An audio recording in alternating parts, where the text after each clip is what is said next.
Primero debemos reconocer que Internet no es la panacea. Si nos dejamos seducir e intentamos procesar en poco tiempo demasiada información, nuestra memoria de trabajo se ve superada. Los patrones de pensamiento que tengo una y otra vez se convierten en vías arraigadas y las vías laterales se atrofian porque son poco utilizadas. El modo en que llevo mi vida me dice cómo envejeceré. Si le pregunta actualmente a los jóvenes, dirán que prefieren cortarse una mano antes que estar un día sin celular. Aquello que tiene mayor potencial de adicción en Internet son, en primer lugar, los juegos, seguido por las redes sociales. Más de la mitad de la población mundial emplea esta tecnología. Numerosos estudios han indicado que a mayor educación, menor es el riesgo de sufrir demencia en la vejez. Los jóvenes siempre piensan que tienen la capacidad de hacer muchas cosas a la vez. Pero ese es un error. Lo hacen, pero no es saludable para su cerebro porque este es menos efectivo al trabajar. Creo que no podemos asimilar toda esa información en poco tiempo. Lo que ha cambiado en el último tiempo es que miramos constantemente a pantallas.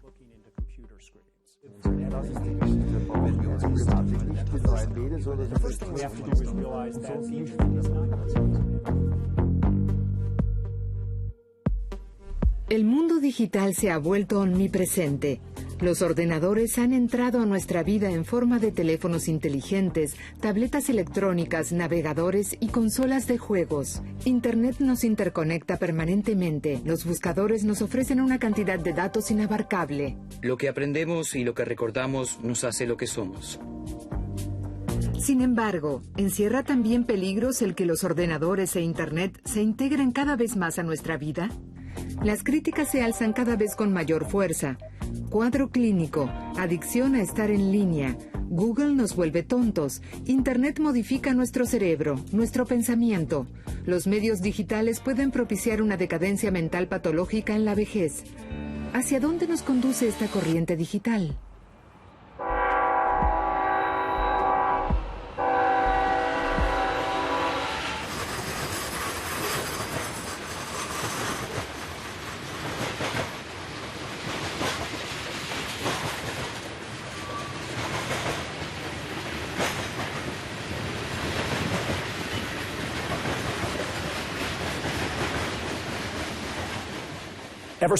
Mi entusiasmo por los ordenadores comenzó en 1985, cuando me compré una Macintosh Plus. Sin embargo, posteriormente, con la difusión de Internet, de pronto me surgieron inseguridades. Tenía la sensación de que esta tecnología, de algún modo, modificaba mis pensamientos y mi capacidad de concentración, porque estaban estas permanentes distracciones e interrupciones propias de la red. Entonces comencé a observar el mundo digital de un modo crítico, porque creo que tiene muchos efectos negativos en nosotros y en nuestra capacidad de concentrarnos. Aunque espero que todos valoremos estas competencias, posiblemente ahora las estemos perdiendo.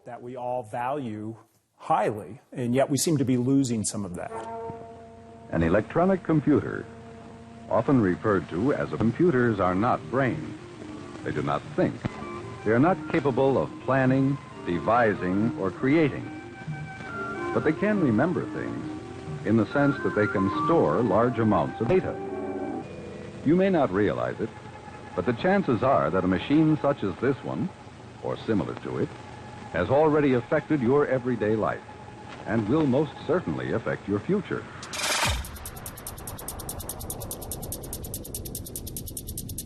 Basado en ARPANET, un proyecto del Ministerio de Defensa de los Estados Unidos que buscaba interconectar centros de investigación y universidades para utilizar del modo más eficiente sus grandes ordenadores. Internet ha modificado drásticamente nuestras vidas. Cualquiera tiene acceso en breve tiempo a información que solo era accesible para algunos pocos antes de la era del Internet. Los teclados y las pantallas táctiles han sustituido ampliamente ya hace tiempo a la escritura manual. Chat, SMS y redes sociales dejan cada vez más a los contactos personales en un segundo plano. Estamos convencidos de que saber dónde encontrar la información es más importante que el conocimiento mismo. ¿Qué sucede con nuestros hijos que crecen en este mundo desde el principio? que se enfrentan a tabletas electrónicas y ordenadores. Con ellos tal vez podamos ver mucho mejor los resultados que con nuestra generación, que solo se incorporó posteriormente. El mayor peligro que veo en relación a los medios digitales es que, si no se limita el tiempo que los niños y adolescentes pasan con ellos, no aprenderán lo suficiente sobre los pensamientos y sentimientos de las personas. No aprenderán a desarrollar sus propios intereses, a aplazar gratificaciones y a entrenar la memoria de trabajo, tan importante en el futuro. Actualmente existen medios que hace 5 años aún no existían. Particularmente nuestros hijos en estos momentos participan en realidad involuntariamente en un experimento y nosotros no conocemos el resultado. En realidad no tenemos idea de cuáles serán los resultados de este experimento, por decirlo así. Las raíces de este experimento se remontan mucho tiempo atrás hasta la Edad Media. Ya en el año 1673, Gottfried Wilhelm Leibniz, considerado una de las mayores mentes de su época, presentó en Londres una calculadora desarrollada por él que dominaba los 4 cálculos básicos.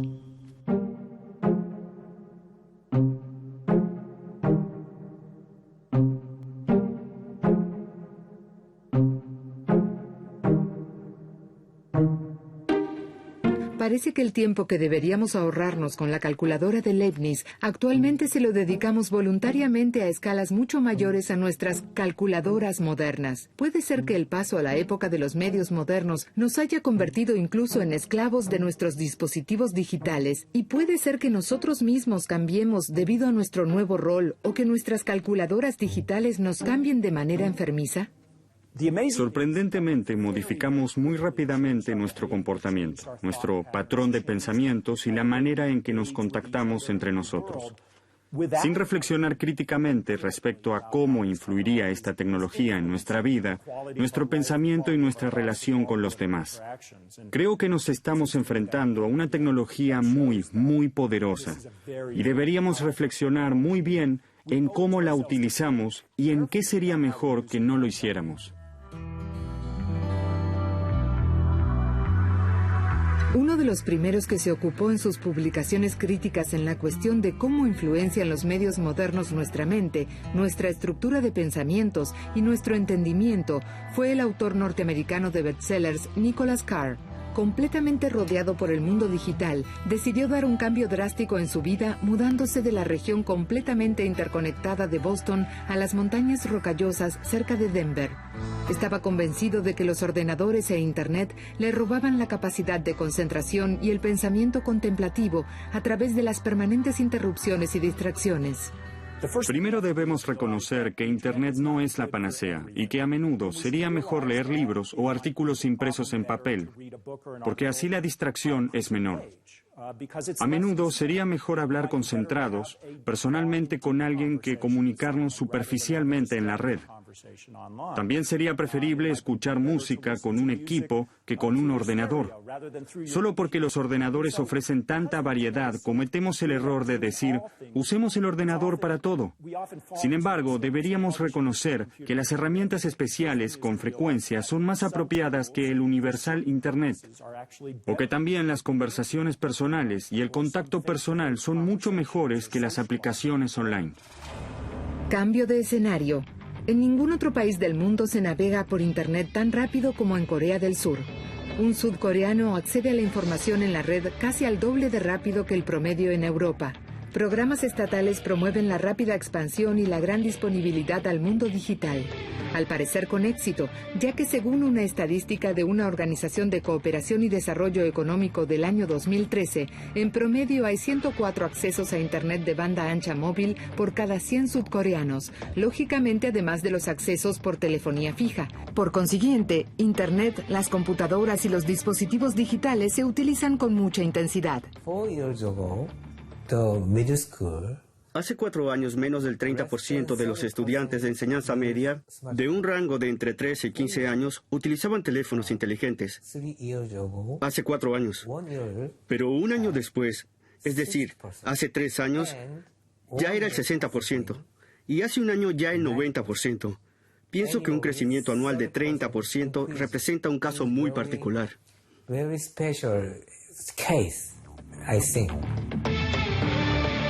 En Corea del Sur, el teléfono celular ha alcanzado estado de culto. El 90% de los pasajeros del metro hablan por teléfono, miran televisión o tipean y deslizan sus pantallas táctiles. Aún son muy populares y frecuentados los cibercafés, donde se puede jugar durante 1 hora por menos de 2 euros. Aunque ya ha pasado el furor de estos cibercafés, aún alcanza para que sea un negocio multimillonario que conduce a los jóvenes a la adicción al juego. Inter-additional gaming disorder patient, they said to me, Pacientes adictos al juego me cuentan que les es muy difícil resistirse al deseo de Internet o de los videojuegos. So they want to go to good university, but aunque quieren asistir a una buena universidad después de terminar el colegio, en realidad anteponen el mundo virtual en una sala de juego. Y cuando se acercan a un cibercafé, tienen que entrar y tienen que jugar. Kim Dae-jin, profesor de psiquiatría de la Universidad Católica de Seúl, piensa además que la avalancha de información a merced de la cual están las personas en el lugar de trabajo y en la intimidad es demasiado grande. Es por esto que se delega cada vez más la memoria a dispositivos digitales, de los que se depende cada vez más.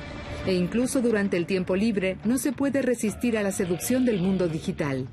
Kim Dae-ji atribuye los problemas resultantes, sin lugar a dudas, a un uso excesivo de Internet, teléfonos inteligentes y juegos de computadora. Por un lado, los pacientes tienen problemas en controlar su conducta. Por el otro, tienen dificultades para concentrarse. Muchos pierden la atención muy rápido y se distraen fácilmente. Esto también significa que les es muy difícil memorizar nuevas cosas, porque se distraen muy fácilmente y solo están pensando siempre en videojuegos, Internet y su teléfono inteligente. Es por eso que muchos también pierden la paciencia rápidamente y reaccionan muy impulsivamente.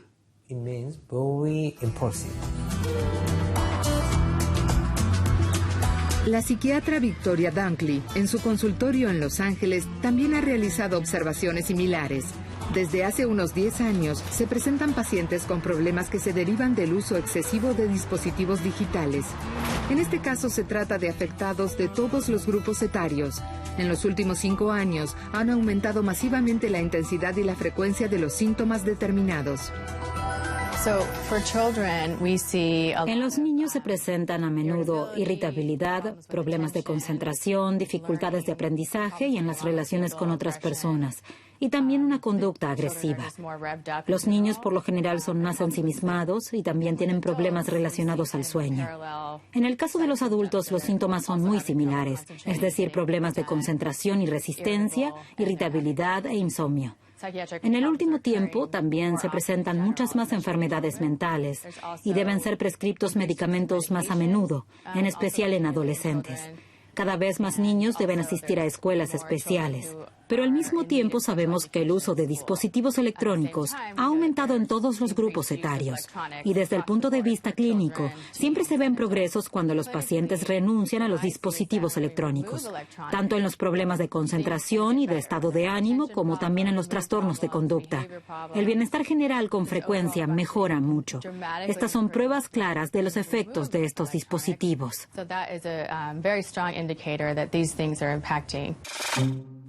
Ya a finales del siglo XVII, a Leibniz le parecía muy importante el sistema binario, es decir, la representación de números decimales mediante ceros y unos a causa de los razonamientos filosóficos y religiosos.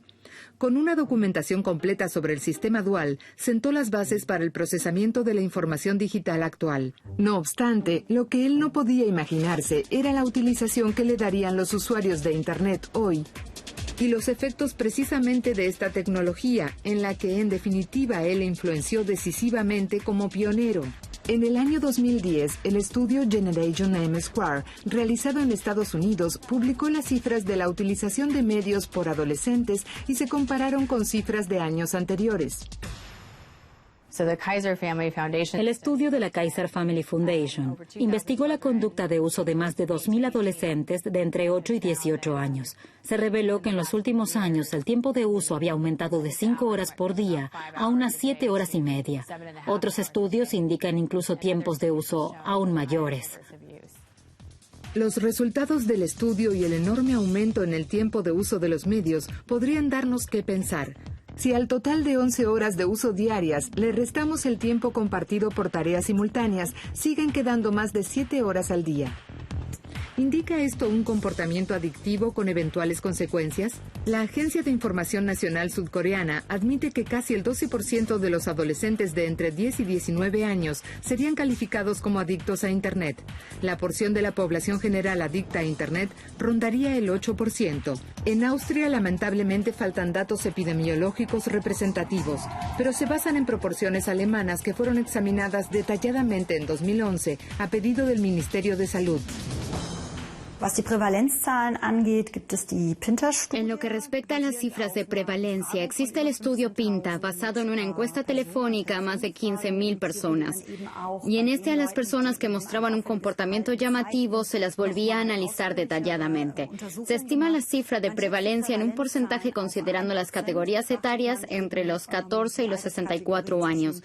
Las cifras aumentan rápidamente cuando consideramos los subgrupos de esta gran muestra, especialmente entre los 14 y 16 años. Aquí la prevalencia aumenta ya al 4% y lo que más emplean son las redes sociales y los juegos online. Die häufigsten Nutzungen sind hier eben die sozialen Medien und auch die Internetspiele.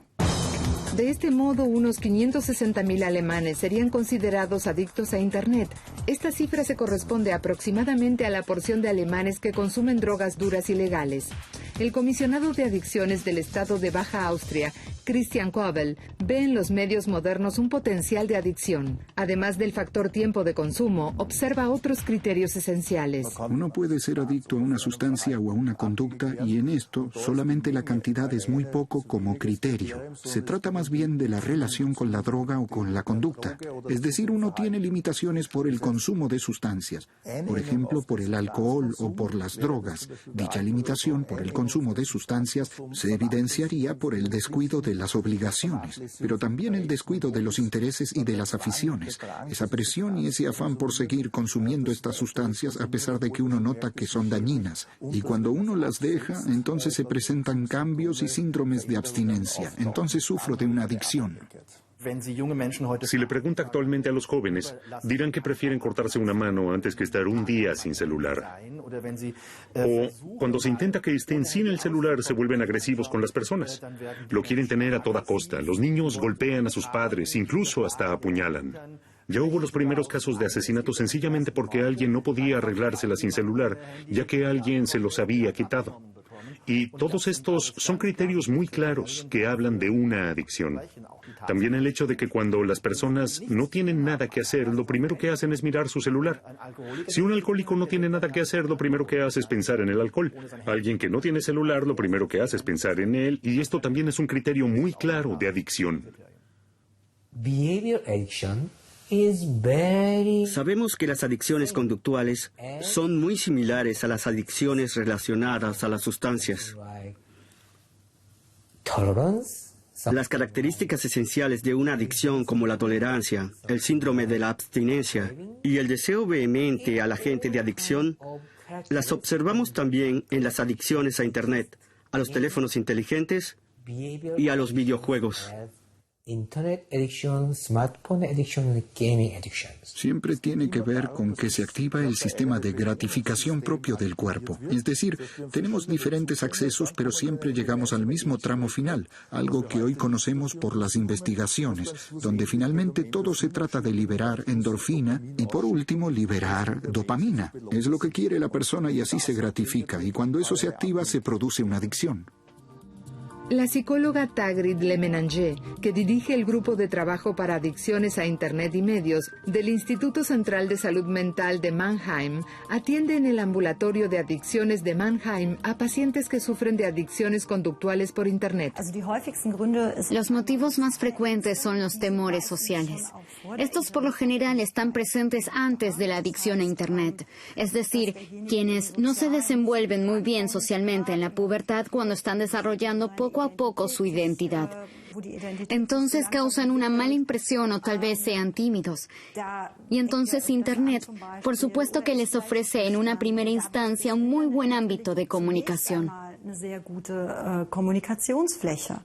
Hemos tenido casos aquí donde el uso de redes sociales, en este caso fue Facebook, pero puede ser cualquier otra, alcanzaron tales proporciones que pusieron en peligro su trabajo o perdieron el trabajo porque no soportaban pasar periodos largos, es decir, media hora o una hora. Iban siempre al baño para mantenerse conectados, así es que ya no podían controlar más el tiempo y por esta conducta se provocaron un daño social a ellos mismos, perdiendo su trabajo.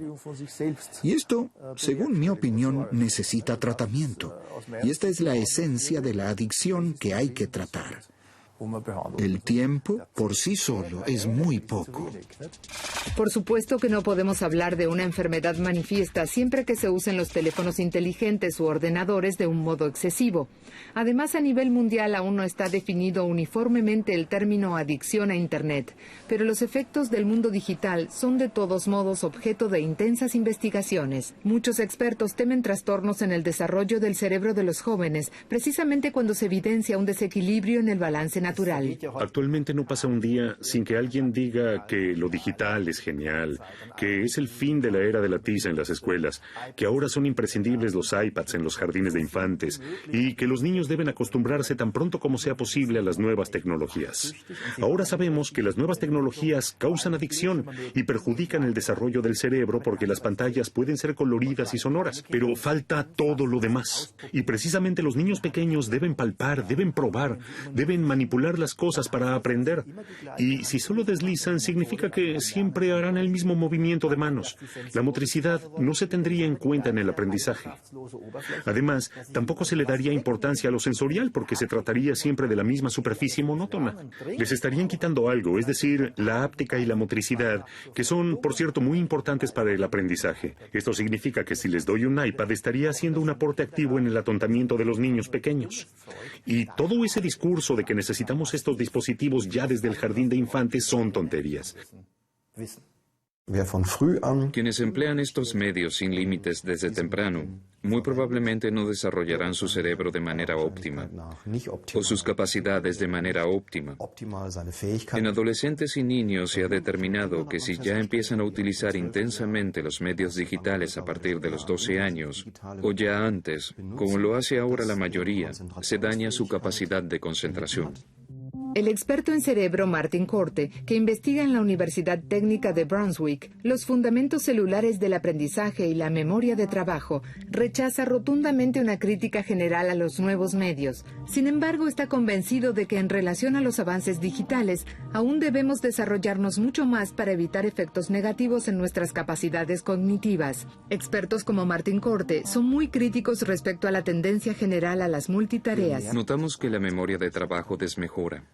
Esto significa que si pasamos todo el día mirando varias pantallas al mismo tiempo, cuando queremos concentrarnos en una tarea, estamos algo distraídos. Ahora tenemos el teléfono inteligente, también el teléfono normal en el trabajo. En el ordenador tenemos al menos 3 programas abiertos, entre ellos la casilla de mails.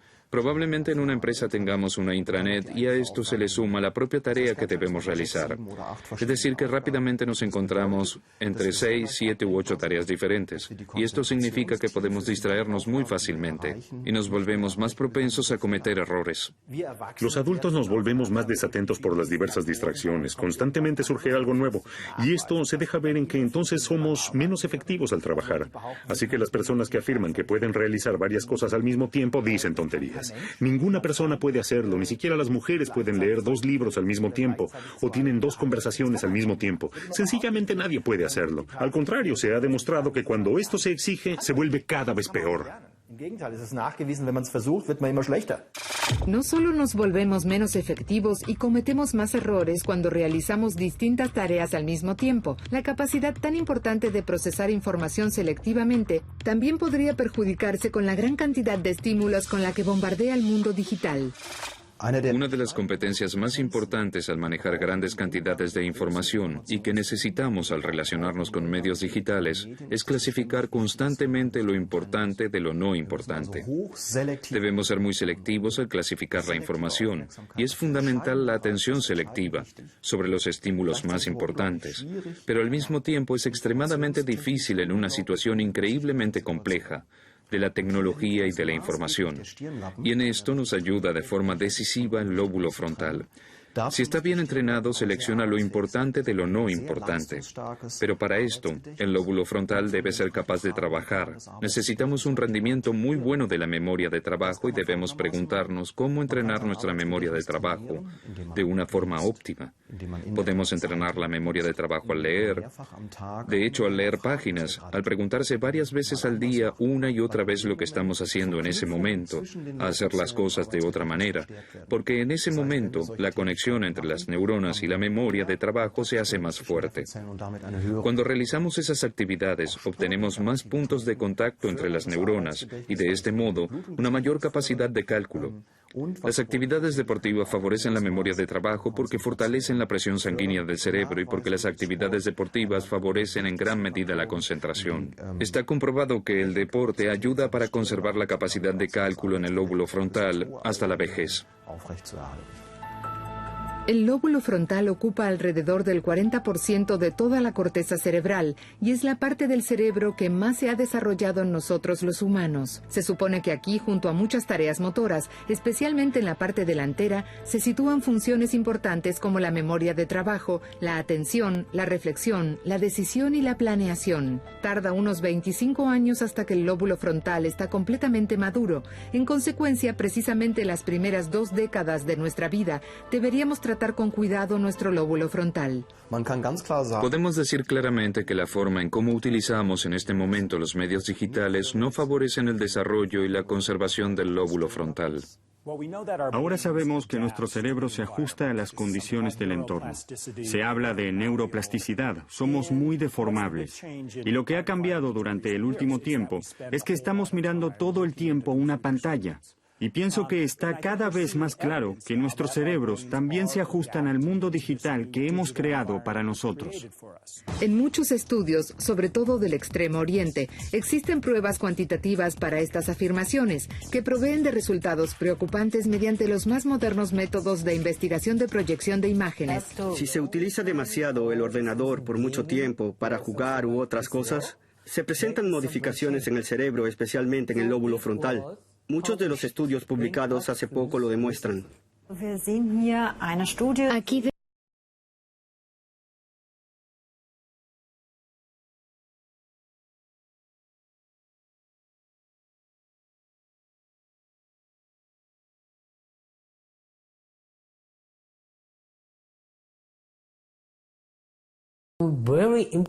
El lóbulo frontal es un área del cerebro en donde se encuentran estructuras muy importantes.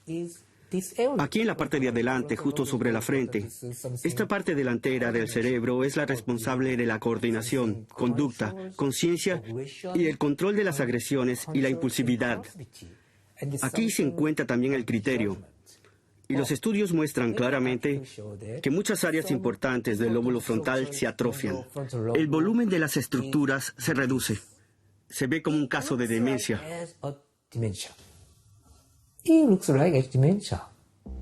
Pero, ¿cómo puede relacionarse el uso de medios digitales con enfermedades degenerativas como la demencia? Un aspecto sería que las sinapsis inactivas son prácticamente eliminadas. Otro descubrimiento es que las neuronas en el hipocampo que se forman prácticamente para toda la vida pueden morir rápidamente debido al estrés. Y el estrés, por su parte, es un efecto posible de la pérdida del control en nuestros mundos digitales. Esa sensación que se presenta de una forma aguda de que no estoy en todos lados, es decir, estoy en una fiesta que no es tan buena como en la que están los otros. Eso es lo que les ocurre constantemente a las personas que están en Facebook. O que no me entero de todo. Respondí este mensaje de texto, pero no los otros 100. Y esa sensación tiene un nombre, se denomina Fear of Missing Out, abreviado FOMO, y lo tienen el 60% de los usuarios de teléfonos inteligentes. Además, ya existen datos de lo terrible que es. Y este es otro aspecto del estrés, la sensación de no tener el control, de que la música siempre está sonando en otra parte, de no poder cambiar nada, de ser solo una pieza de un mecanismo en el que no puedo influir. Esto es idéntico al estrés. Y es por eso que este miedo no solo tiene consecuencias agudas de no sentirse bien, de estar insatisfecho, sino que también tiene consecuencias a largo plazo que me terminan matando.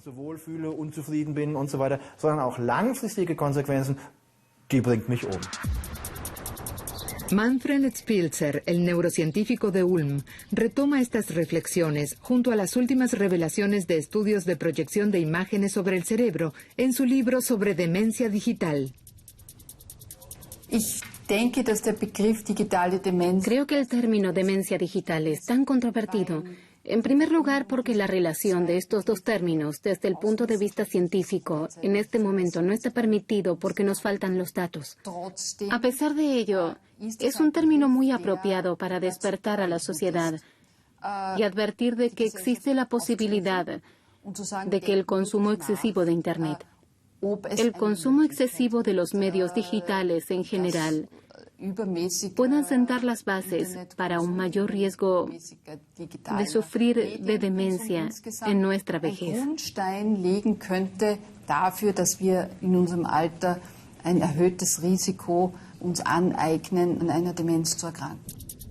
Además, el renombrado investigador del cerebro, Spitzer, opina que un cerebro en buena forma combatiría una enfermedad degenerativa demencial mucho más que uno que no lo está. Para cualquier descenso, cuanto más arriba se está, más tiempo se tarda en llegar hasta abajo. Y esto ocurre también con el declive mental, y no es diferente en el caso de la demencia.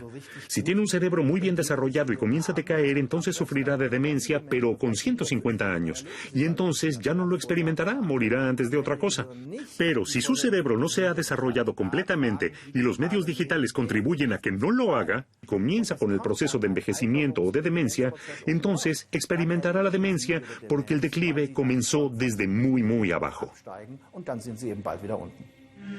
Manfred Spitzer encuentra una prueba de su hipótesis en el denominado estudio de las monjas, que fue llevado a cabo por David Snowden en los Estados Unidos, aunque el objeto de la investigación no era la influencia directa de los medios digitales.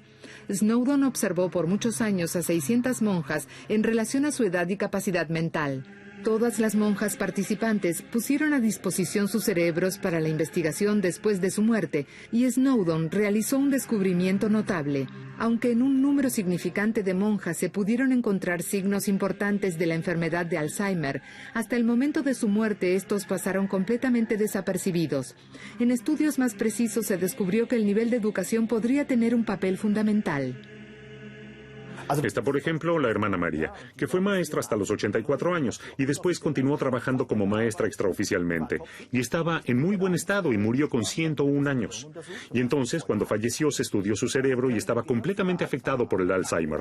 Así que se puede tener un cerebro afectado completamente por Alzheimer y no ser demente. ¿Cómo puede ser? Es muy sencillo. En el caso de la hermana María, era una mujer muy inteligente que tenía una educación alta. Su cerebro también estaba bien formado, es decir, tenía muchísimas representaciones internas, o como le decimos hoy, neuronales. El cerebro estaba repleto de conocimientos interesantes, de patrones y capacidades. Y entonces, mucho puede haberse destruido, pero no se nota. El investigador tampoco lo nota porque todo el proceso de la enfermedad se da en un cerebro en muy buena forma. Una comparación sería, si yo durante toda mi vida me expongo a la radiación solar, mi piel envejecería mucho antes. Y por decirlo así, la analogía sería que si durante toda mi vida me ocupo de mi cerebro e intento aprender algo nuevo, obtener nuevas experiencias, integrarme al proceso social, ser parte de la sociedad, esto podría ser una protección para la vejez o para el proceso de envejecimiento. Para Stephanie Auer, investigadora de demencia de la Universidad del Danubio en Krems y directora científica de MAS, Asistencia para el Alzheimer, está claro que una enfermedad degenerativa como el Alzheimer no se relaciona con la vejez y sus síntomas se presentan desde muy temprano. Parece ser que las capacidades adquiridas a lo largo de la vida juegan un papel importante en el desarrollo de una enfermedad demencial. Y por ello surge la relevancia de la vida que se lleva. Es decir, cómo manejo mi vida será relevante en cómo envejezco. Toda una serie de investigaciones han demostrado que quien se mantiene activo físicamente hasta una edad avanzada también tendrá un riesgo menor de sufrir una enfermedad demencial, y lo mismo con actividades mentales y sociales. Y debido a que tenemos más resultados que demuestran esto claramente, estoy convencido de que es importante advertir hoy sobre los posibles riesgos y efectos de los medios digitales, porque hay constancias de que estos definitivamente perjudican el desarrollo del cerebro y los procesos de aprendizaje. Pero Internet es una fuente de información prácticamente inagotable, a la que podemos acceder con buscadores como y cuando queramos. La cantidad de conocimiento que tenemos a nuestra disposición es mayor que nunca antes. ¿No puede contribuir esto a nuestra formación? Puedo navegar por Internet, puedo participar de foros, puedo consultar información, pero el conocimiento recién se genera en mi cabeza cuando puedo relacionar lo que leo con lo que ya sé y lo instalo en mi red de conocimiento. El aprendizaje resulta cuando relaciono los conocimientos que observo y experimento con mi propio sistema de valores y lo juzgo. Los últimos estudios de investigación de la memoria indican claramente una cosa. Cuando las personas saben que encontrarán algo en Google, entonces es menos probable que recuerden ese dato, porque creen que Internet es una parte de su cerebro. Nuestro cerebro no es un ordenador. En un ordenador tengo un CPU que calcula y tengo un disco duro que almacena. Nuestro cerebro cuenta con 100.000 millones de neuronas, y estas se dan impulsos eléctricos, y este es el procesamiento de información que nuestro cerebro lleva a cabo. Precisamente de este modo, y tal vez este sea el descubrimiento más emocionante de la investigación del cerebro en los últimos 30 años. Cambian las conexiones entre neuronas mediante su uso, y esa es la memoria. Es decir, que el CPU es la memoria y la memoria es el CPU. Precisamente por esto es que aprendemos mejor cuanto más sabemos. Un ejemplo banal. ¿Quién aprende mejor un idioma cuando es adulto? ¿Quién ya sabe 5 idiomas o quien solamente habla alemán? Por supuesto que el que ya habla 5 idiomas. Hay que tener mucho cuidado de qué competencia cognitiva queremos cederle a los medios digitales y cuál queremos conservar, y principalmente, para qué se quiere formar a los jóvenes. Nosotros como adultos hemos cedido los cálculos complejos a las calculadoras. A pesar de ello, aún esperamos que los niños comprendan conjuntos predefinidos de números, que aprendan la tabla de multiplicar, y creo que esto es un buen motivo, porque al menos debo poder estimar a grandes rasgos la posibilidad de una respuesta para poder emplear correctamente una calculadora. Algo similar ocurre con los medios digitales. Cuando se trata del uso de los medios por niños y adolescentes, necesitamos la cooperación de los padres, necesitamos la cooperación de los pedagogos, necesitamos, por decirlo así, un gran contexto social para poder controlar este fenómeno de la hiperdigitalización de nuestro mundo. Vivimos en un mundo hiperdigitalizado. ¿Nos ha convertido este nuevo estilo de vida de cazadores a presas? Debo confesar que ya es demasiado tarde. Ya es muy tarde, porque ya más de la mitad de la población mundial utiliza esta tecnología. Por esto es demasiado tarde. Pero creo que deberíamos intentar encontrar un balance, porque de lo contrario, iríamos en una dirección incorrecta. Debemos ocuparnos también de otras cosas para escaparnos de este camino por el que vamos e ir por otro. Actividades al aire libre, en la montaña, acampar, hacer deportes, jugar al fútbol, por ejemplo, bailar, cantar, es decir, actividades reales. No estar centrado solamente todo el tiempo en una cosa. Debemos crear un equilibrio. Eso es importante. El cerebro precisa de muchos desafíos diferentes, estoy convencido de ello. La plasticidad del cerebro, sí, la neuroplasticidad, significa que los patrones de pensamiento que tengo una y otra vez se convierten en vías arraigadas, y las vías laterales que existan se atrofian porque son poco utilizadas, y por esto a veces hay que tomar a propósito vías laterales para volverlas a entrenar.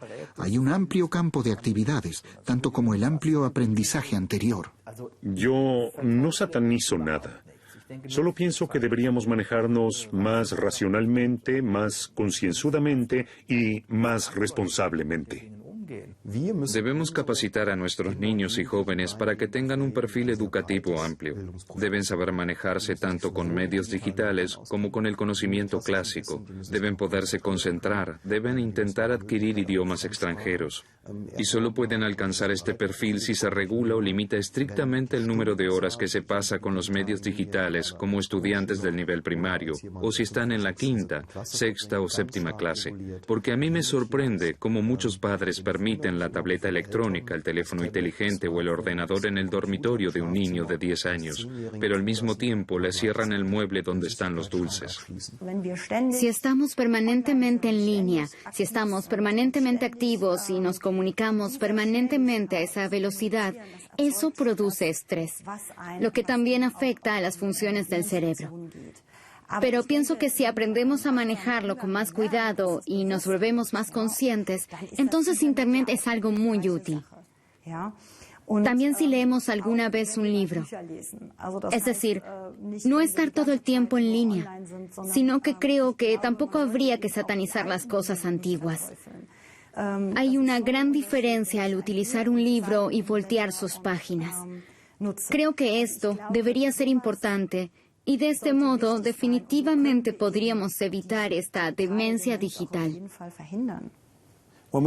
Si comenzamos a utilizar una nueva tecnología intelectual, no pasamos enseguida de un orden mental a otro. El cerebro no es binario. Una tecnología intelectual ejerce su influencia al desplazar el centro de gravedad de nuestro pensamiento. Los primeros usuarios de una tecnología a menudo pueden percibir las modificaciones en los patrones cognitivos, de atención y de memoria, mientras su cerebro se adapta al nuevo medio. Pero los desplazamientos más profundos actúan más lentamente, a menudo tras varias generaciones, cuando la tecnología se integra cada vez más al trabajo, al tiempo libre y a la educación, es decir, en todas las prácticas y normas que definen una sociedad y su cultura. ¿Cómo cambiarán nuestros hábitos de escritura? ¿Cómo cambiará nuestro pensamiento?